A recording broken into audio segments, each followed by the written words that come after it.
We didn't hear any alerts or anything. Went to bed, and about 4:30, my husband got up, and the house was full of smoke. And he said, "We got to get out of here." So because we didn't have power, we couldn't open the garage doors electrically. So I started throwing things in the car. I went back downstairs to get the carrier for the cat and to put the cat in the carrier, and I noticed she was gone off the sofa.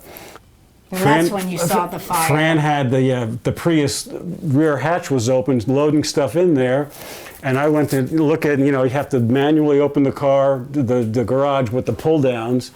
So I was looking to go do that, and I noticed that the fire was bursting out of our neighbor's fence that split our properties. And the fire was just licking up the fence. And I said, "Fran, we don't have time to raise these garage doors manually and get out of this house. We have to get the dogs and go down to the river." And there was fire across the street too, we saw. So that's what we did. So we loaded up we leashed up the dogs and took them down the stairs, down the back, to the lower exit. We started walking down, and we were already noticing that there were tree limbs down here and tree limbs down there, blocking our way down a little bit. But we managed to get down to the river, and we went in on our property level, and we started to walk down river a little bit below our neighbor's house, actually. So we, we just got down maybe that little bit, maybe 50 feet, 100 feet, or whatever it is between the two properties, and we just stayed there, and the fires was starting to burst around us on the trees and across the river. Across the river as well. The fire was behind us, headed, and we didn't know if it would go all the way down by the bank. So we went initially into the river, for protection, obviously, and we knew that we were safer in the river than anywhere on that lower property. And so we stayed in the river about an hour. And then as we're watching everything, catch on fire, and you could hear our neighbor to the left of, to the right of us as you're facing the property. Would have been to the west of us. Had a little wooden cabin, and that went up, unbelievably quickly. And but when we realized that it wasn't coming down so quickly, we got on the bank. As you could barely see because the smoke was so bad. And then and then you would all of a sudden, when something caught, you would see the flame shooting up.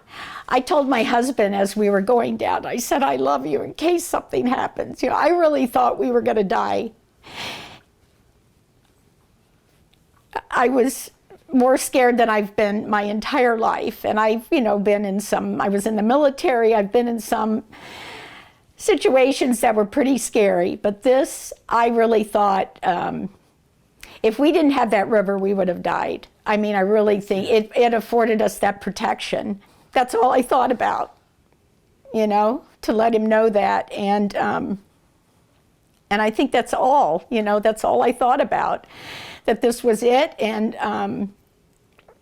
I really thought we weren't going to make it at that point, because literally it was behind us. We were running from this thing.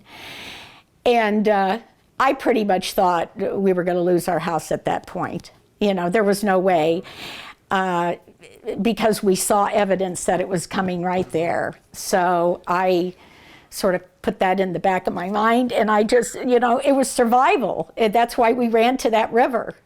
I'm very thankful that what's the most important thing is that we lived, and we have most of our animals with us.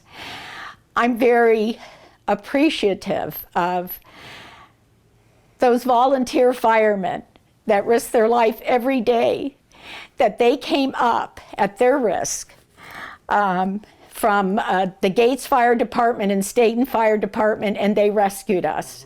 We're not going to die, and we're going to survive, and where do we go from here?